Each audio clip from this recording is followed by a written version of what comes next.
Good evening friends. BS गुरु education की तरफ से मैं भूपेंद्र सिंह एक बार फिर आपका हार्दिक स्वागत करता हूं। आज 2021 के अंतिम दिन मैं आप सभी लोगों को इस वर्ष के जाने के उपलक्ष्य में न्यूज़ का वो सिलसिला लेकर आया हूं जो हमने 2021 में ही शुरू किया है। और इस प्रकार से हम बढ़ते हैं अपनी पहली न्यूज़ की तरफ फ्रेंड्स। तो देखते हैं हमारी पहली न्यूज़ क्या है। भारतीय सेना ने मध्य प्रदेश के महू में एक क्वांटम कंप्यूटिंग प्रयोगशाला और कृत्रिम बुद्धिमत्ता हेतु एक केंद्र स्थापित किया है। फ्रेंड्स, ये जो क्वांटम कंप्यूटिंग है और ये कृत्रिम बुद्धिमत्ता यानी आर्टिफिशियल इंटेलिजेंस जो सेंटर है, वो भारतीय सेना ने जो है मध्य प्रदेश के महू जिले में खोला हुआ है। तो अब देखते हैं, जानते हैं कि क्वांटम कंप्यूटिंग प्रयोगशाला की स्थापना क्यों की गई है, इसके क्या कारण हैं और कृत्रिम बुद्धिमत्ता या क्वांटम कंप्यूटिंग क्या होती है। इन सभी सवालों का जवाब हम यहाँ पर जानेंगे। तो चलिए सबसे पहले बात करते हैं कि क्वांटम कंप्यूटिंग प्रयोगशाला क्या है। तो जो क्वांटम कंप्यूटिंग प्रयोगशाला है, इसकी स्थापना प्रमुख रूप से तकनीकी क्षेत्रों में अनुसंधान यानी रिसर्च, प्रशिक्षण यानी कि किसी शिक्षा एजुकेशनल पर्पस के हिसाब से प्रशिक्षण का नेतृत्व करने के लिए, और राष्ट्रीय सुरक्षा परिषद सचिवालय यानी NSCSC की मदद से की गई है। और राष्ट्रीय सुरक्षा परिषद एक त्रिस्तरीय संगठन है जो सामरिक चिंता के राजनीतिक, आर्थिक, ऊर्जा और सुरक्षा के मुद्दों पर का प्रबंधन करता है। भारतीय सेना ने इसी संस्थान में एक आर्टिफिशियल इंटेलिजेंस यानी कृत्रिम बुद्धिमत्ता केंद्र भी स्थापित किया है, जिसमें विभिन्न अग्रणी क्षेत्रों में 140 से अधिक उद्योगविद और शिक्षाविदों का सक्रिय समर्थन शामिल है। भारतीय सेना द्वारा अत्याधुनिक साइबर रेंज, साइबर सुरक्षा प्रयोगशालाओं के माध्यम से साइबर युद्ध पर प्रशिक्षण दिया जा रहा है। तो इसका मुख्य उद्देश्य जानते हैं क्या है। दोनों केंद्र सशस्त्र बलों द्वारा उपयोग के लिए परिवर्तनकारी प्रौद्योगिकी के विकास में व्यापक व्यापक रूप से शोध करेंगे। साथ ही ये क्वांटम प्रौद्योगिकी और कृत्रिम बुद्धिमत्ता जैसे क्षेत्र में अनुसंधान और प्रशिक्षण को की भी सुविधा प्रदान करेंगे। तो इस प्रकार से इसका ये उद्देश्य है। तो अगले स्लाइड पर चलते हैं। और ये जो केंद्र हैं संचार के क्षेत्र में प्रगति सुनिश्चित करने में मदद करेंगे। क्रिप्टोग्राफी की वर्तमान प्रणाली को पोस्ट क्वांटम क्रिप्टोग्राफी में बदलने में मदद करने में मददगार साबित होंगे। अगर बात करें क्वांटम की डिस्ट्रीब्यूशन, क्वांटम कंप्यूटिंग, क्वांटम संरचना, क्वांटम प्रौद्योगिकी के प्रमुख क्षेत्र एवं क्वांटम की डिस्ट्रीब्यूशन, जिसे क्वांटम क्रिप्टोग्राफी भी कहा जाता है, सुरक्षित संचार विकसित करने का एक तंत्र है। तो फ्रेंड्स, बात जो हमने की क्वांटम कंप्यूटिंग की यानी क्वांटम डिस्ट्रीब्यूशन की या क्वांटम क्रिप्टोग्राफी की, ये एक तरीके से सुरक्षित संचार विकसित करने का एक तंत्र है या सिस्टम है। क्वांटम प्रौद्योगिकी यानी कंप्यूटिंग, जानते हैं इसके विषय में थोड़ा सा। क्वांटम प्रौद्योगिकी क्वांटम यांत्रिकी के सिद्धांत पर आधारित है, जिसे वर्ष वो यानी 20वीं शताब्दी के शुरुआत में परमाणुओं और प्राथमिक कणों के प्रकृति का वर्णन करने के लिए विकसित किया गया था। क्वांटम सुपरपोजिशन इनक्रिप्टेड कोड या सुपर स्पीड सूचना प्रसंस्करण का एक सेट है जो समांतर में काम करने वाले कई क्लासिकल कंप्यूटरों की नकल कर सकता है। क्वांटम कंप्यूटर क्यूबिट्स में गणना करते हैं। फ्रेंड्स, जो क्यूबिट्स है जो कि हमारे लिए काफ़ी इंपॉर्टेंट है, कंप्यूटर की स्पीड से रिलेटेड रखते हैं। और ये जो कंप्यूटर क्यूबिट्स में गणना करते हैं उनकी स्पीड काफ़ी फास्ट होती है। वे क्वांटम यांत्रिकी के गुणों का फायदा उठाते हैं और यह नियंत्रित करता है कि परमाणु पैमाने पर पदार्थ कैसे व्यवहार करता है। इस क्रांतिकारी तकनीक के पहले चरण ने प्रकाश तथा पदार्थ की अंतःक्रिया सहित भौतिक जगत के बारे में हमारे समझ विकसित करने के लिए आधार प्रदान किया है। और लेजर एवं अर्धचालक, बात कर रहे हैं हम लोग यहाँ पर लेजर और अर्धचालक ट्रांजिस्टर जैसे आविष्कारों को बढ़ावा दिया है। तो इस प्रकार से ये क्वांटम कंप्यूटिंग और आर्टिफिशियल इंटेलिजेंस की दो लैबें मध्य प्रदेश के महू में भारतीय सेना ने इसको इनोग्रेट किया है और इस प्रकार से यहाँ प्रशिक्षण दिया जा रहा है। बढ़ते हैं आगे की तरफ, अगली न्यूज़ की तरफ। अगली न्यूज़ है दक्षिणी अमेरिकी देश है चिली। और चिली ने जलवायु और पारिस्थितिकी आपातकाल से निपटने के लिए एक नया संविधान लिखने हेतु एक संविधान कन्वेंशन का गठन किया है। जैसे जैसे जलवायु आपदाएं अपरिहार्य होती जाती हैं, वैसे वैसे जो देश पहले से संसाधन की कमी यानी से जूझ रहे हैं, उन्हें अपने नागरिकों द्वारा कार्रवाई करने हेतु मजबूर हो रहा है। तो बात करते हैं चिली की। तो चिली के राजनेता देश को समृद्ध बनाने हेतु यहाँ मौजूद लिथियम का लाभ उठाना चाहते हैं। हालांकि चिली के अधिकांश नागरिक सरकार के दृष्टिकोण से असहमत हैं, क्योंकि अतीत में इसी तरह के उपयोग यानी पानी के निजीकरण सहित ने उन लोगों को काफ़ी प्रभावित किया था जिन्हें इन संसाधनों की सबसे अधिक आवश्यकता है। सैन्य शासक अगस्टो पिनोसे, जिन्होंने वर्ष 1980 के तख्ता पलट में कम्युनिस्ट साल्वाडोर आलेदे को उखाड़ फेंका था, के नेतृत्व में चिली ने संसाधनों के शोषण को शुरू किया। और उसके बाद लिथियम खनन में एक समस्या मौजूद है, क्योंकि इसके कारण मिट्टी की नमी कम हो जाती है। जो आपका लिथियम खनन है यदि होता है तो इससे मिट्टी की नमी कम हो जाती है और दिन के तापमान में वृद्धि होती है, जिससे क्षेत्र में सूखे की स्थिति पैदा हो जाती है। और जबकि अधिक से अधिक लिथियम निकाला जाना भी मनुष्यों के लिए अनुपयुक्त हो सकता है।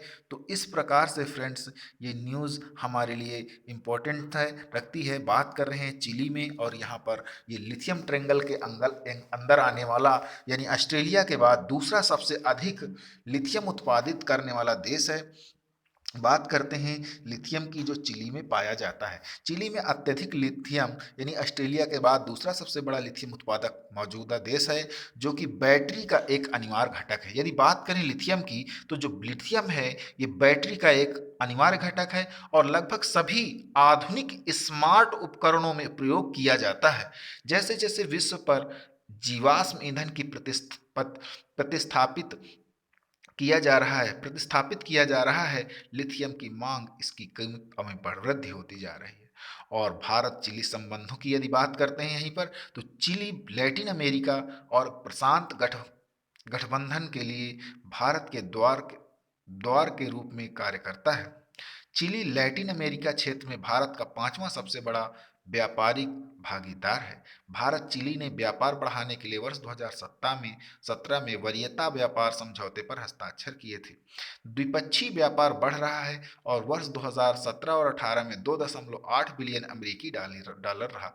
भारत और चिली अंतर्राष्ट्रीय सौर गठबंधन में भी मददगार हैं। दोनों देश बहुपक्षीय मंचों में बड़े पैमाने पर सहयोग करते हैं और जलवायु परिवर्तन, नवीकरण ऊर्जा मुद्दों और यूएनएससी यानी संयुक्त राष्ट्र सुरक्षा परिषद के विस्तार और सुधारों पर समान विचार साझा करते हैं। भारत चिली ने खनन, संस्कृति, विकलांगता के क्षेत्र में 3 समझौते ज्ञापनों पर यानी एमओयू पर साइन किए हैं। तो बात करते हैं बैटरियों में लिथियम का किस प्रकार उपयोग किया जाता है। जिन देशों में डिकार्बनाइज करने के त्वरित तरीके खोजे जा रहे हैं, लिथियम को धातु की पसंद के रूप में देखा जा रहा है। इलेक्ट्रॉनिक वाहनों को परिवहन के भविष्य के रूप में पेश किया जा रहा है और सभी उद्योग स्वच्छ विकल्पों की तलाश कर रहे हैं। लिथियम को उनके सबसे अच्छे विकल्प के रूप में देखा जाता है। इसे अक्षय ऊर्जा के एक प्रमुख भाग के रूप में देखा जाता है। लिथियम आयन बैटरी को ऊर्जा संघनन सस्ता और सुरक्षित माना जाता है। लिथियम आयन बैटरी लंबे जीवन चक्र के साथ एक छोटे पैकेज में बहुत अधिक शक्ति यानी ऊर्जा पैकेज करती है। स्मार्टफोन और लैपटॉप सहित अधिकांश गैजेट लिथियम पॉलीमर बैटरी का उपयोग करते हैं, जो लिथियम आयन बैटरी का विकल्प है।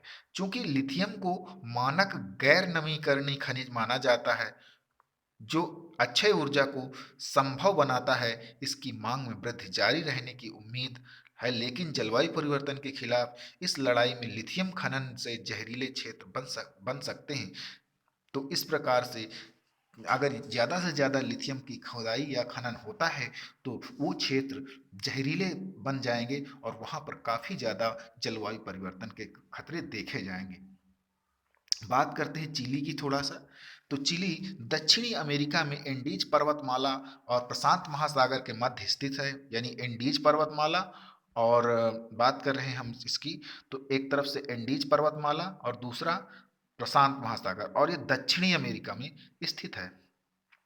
चिली के उत्तर में पेरू, उत्तर पूर्व में बोलीविया और पूर्व में अर्जेंटीना, दक्षिण छोर पर ड्रैक मैसेज ड्रैक पैसेज स्थित है। चिली दक्षिण अमेरिका के दो देशों, दूसरा इक्वाडोर में से एक है जिनकी सीमाएं ब्राजील से नहीं मिलती हैं। यानी चिली दक्षिण अमेरिका के उन देशों में शामिल है, जैसे इक्वाडोर और चिली, जो ब्राजील से सीमा साझा नहीं करते हैं। विश्व के प्रमुख रेगिस्तानों में से अटाकामा का रेगिस्तान उत्तरी चिली में स्थित एक तटीय रेगिस्तान है। चिली की राजधानी सैंटियागो चिली की जो राजधानी है वो सैंटियागो चिली के मध्य में स्थित है। सैंटियागो शराब के उत्पादन के लिए बहुत प्रसिद्ध है। और विश्व का सबसे शुष्क स्थान अरिका, यानी बात करते हैं विश्व के सबसे शुष्क स्थान की, तो अरिका उत्तरी चिली में अवस्थित है। विश्व का सबसे बड़ा तांबा उत्पादक शहर की यदि बात करते हैं तो चकीवा कटा कमाटा चकीवा कमाटा चिली में अवस्थित है, यानी विश्व का सबसे बड़ा तांबा उत्पादक शहर है चकीवा का चकीवा चकी चकवी कामाटा। थोड़ा अजीब सा नाम है।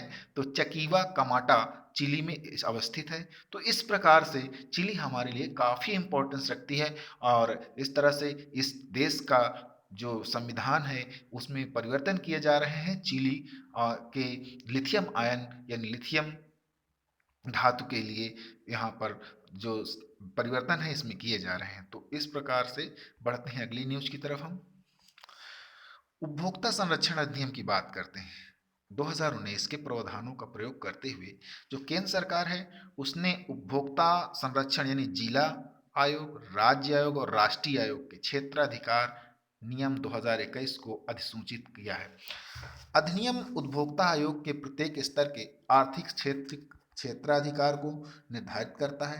नए नियमों में उपभोक्ता की शिकायतों के लिए आर्थिक क्षेत्राधिकार को संशोधित करता है। इससे पहले केंद्र ने प्रत्यक्ष बिक्री उद्योग के लिए उपभोक्ता संरक्षण यानी प्रत्यक्ष बिक्री अधिनियम 2021 को अधिसूचित किया था।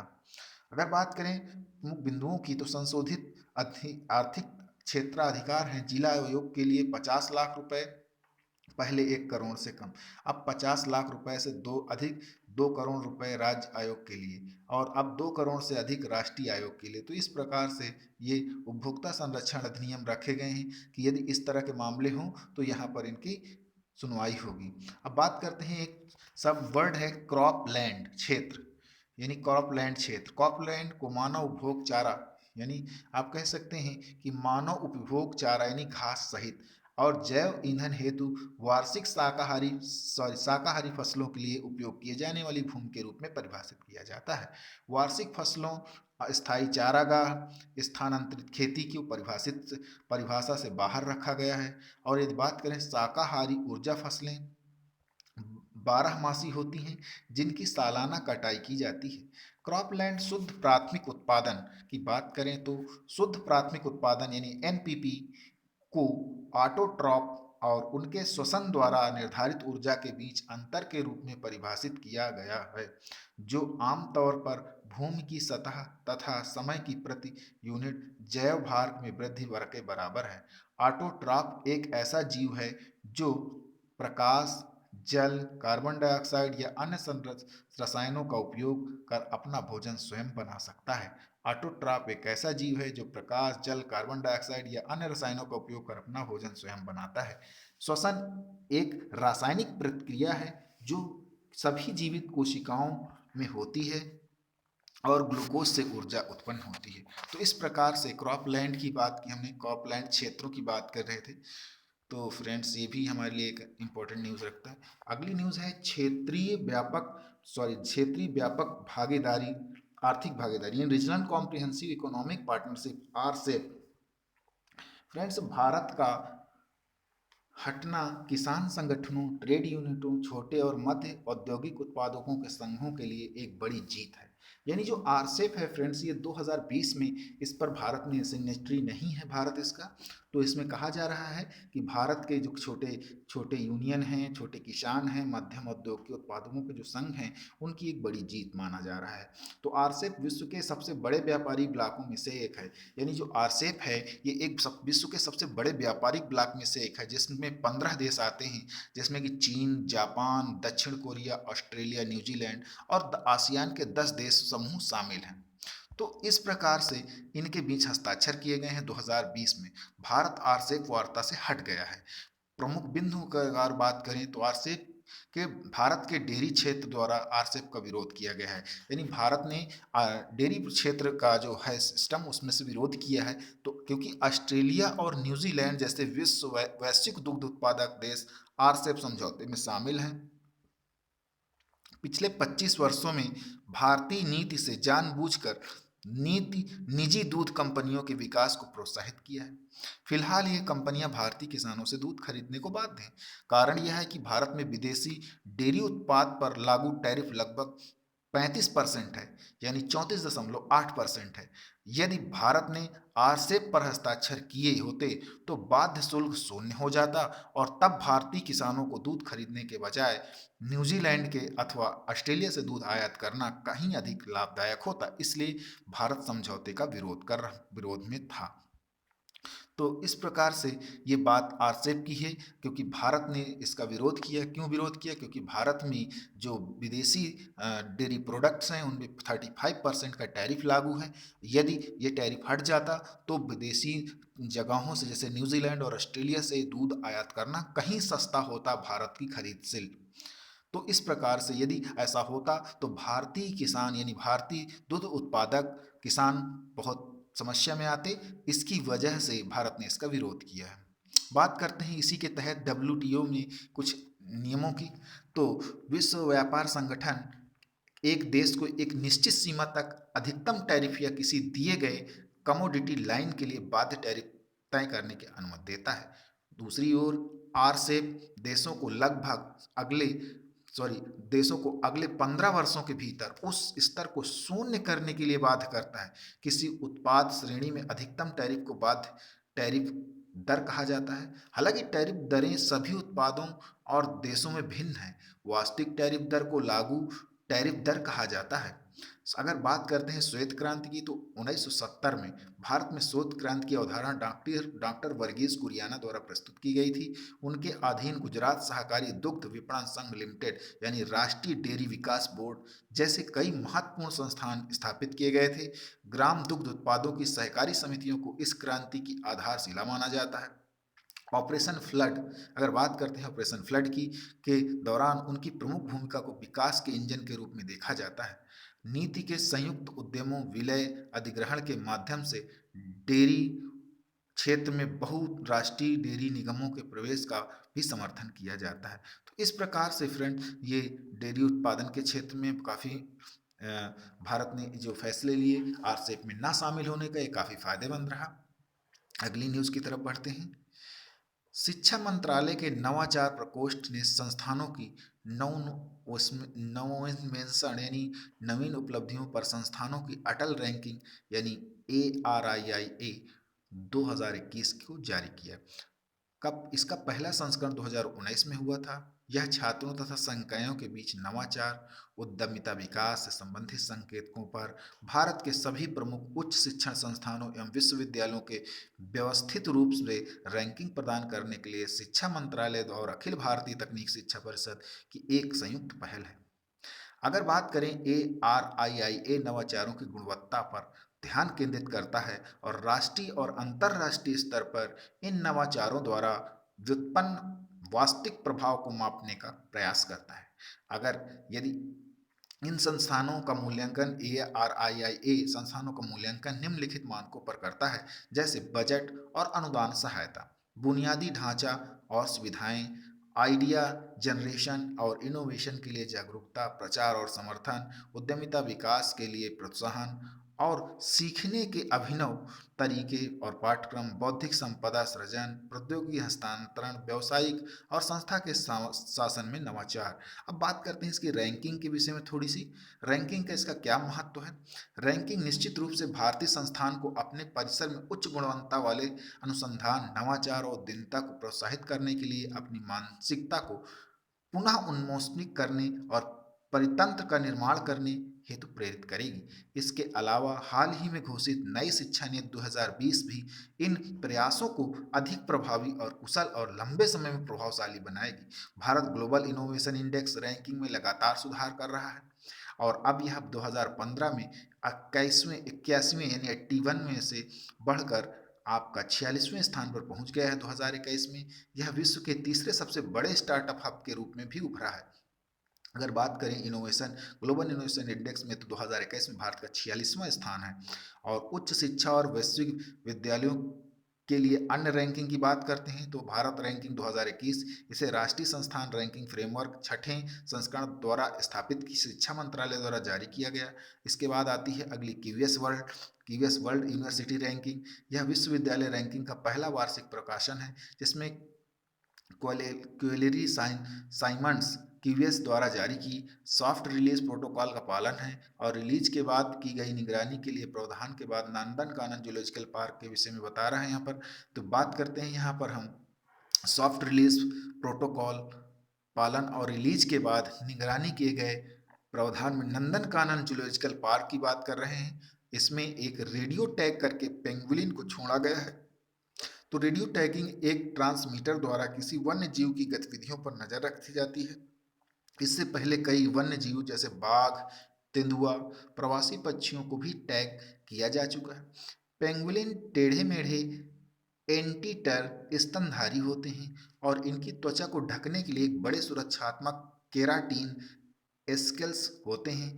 ये इस विशेषता वाले एकमात्र ज्ञात स्तनधारी हैं। यह इन केराटिन स्केल्स को कवच के रूप में इस्तेमाल करता है ताकि सारी शिकारियों के खिलाफ खुद को एक गेंद की तरह लुढ़ककर खतरों से बचाया जा सके। इनका आहार है कीट भक्षी पेंगुलिन रातचर होते हैं और इनका आहार मुख्य रूप से चींटियां, दीमक होते हैं जिन्हें ये अपनी लंबी जीभ का उपयोग कर पकड़ लेते हैं। इनके अगर प्रकार की बात करें तो पेंगुलिन की 8 प्रजातियों में से भारतीय पेंगुलिन भी पाए जाते हैं। तो इस तरह से और 4 चीनी पेंगुलिन भारत में पाए जाते हैं। तो इसका इस तरह से बात करते हैं नंदनकानन जूलॉजिकल पार्क की। यह उड़ीसा की राजधानी भुवनेश्वर से 15 किलोमीटर दूर स्थित है। इसका उद्घाटन वर्ष 1960 में किया गया था और यह वर्ल्ड एसोसिएशन ऑफ जू एंड एक्वेरियम का सदस्य बनने वाला देश का पहला चिड़ियाघर है। वर्ल्ड एसोसिएशन ऑफ जू एंड एक्वेरियम क्षेत्रीय संघों, राष्ट्र संघों, चिड़ियाघरों और एक्वेरियम का वैश्विक संगठन है जो दुनिया भर में जानवरों और उनके आवासों के देखभाल और संरक्षण हेतु समर्पित है। इसे भारतीय पेंगुलिन और सफेद बाघ के प्रजनन हेतु एक प्रमुख चिड़ियाघर के रूप में मान्यता प्राप्त है। तेंदुए, माउस, डियर, शेर, चूहे और गिद्ध भी यहाँ पाए जाते हैं। यह दुनिया का पहला मगरमच्छ प्रजनन केंद्र भी है और जहां वर्ष 1980 में घड़ियालों को रखा गया था। और नंदनकानन का राज्य वनस्पति उद्योग उड़ीसा के अग्रणी पौधे के संरक्षण और प्राकृतिक शिक्षा केंद्रों में से एक है। तो इस प्रकार से बात की हमने नंदनकानन जूलॉजिकल पार्क की जो कि उड़ीसा में है और ये भारतीय पेंगुलिन और सफ़ेद बाघ के प्रजनन हेतु एक प्रमुख चिड़ियाघर है। तो इस प्रकार से फ्रेंड आज के लिए इतना ही। Thanks for watching this video. यदि फ्रेंड्स ये वीडियो आपको अच्छा लगता है तो अपने अधिक से अधिक फ्रेंड सर्किल में इसे शेयर करें और लाइक करें और ज़्यादा से ज़्यादा लोगों तक इसकी पहुंच बनाएं। Thank you.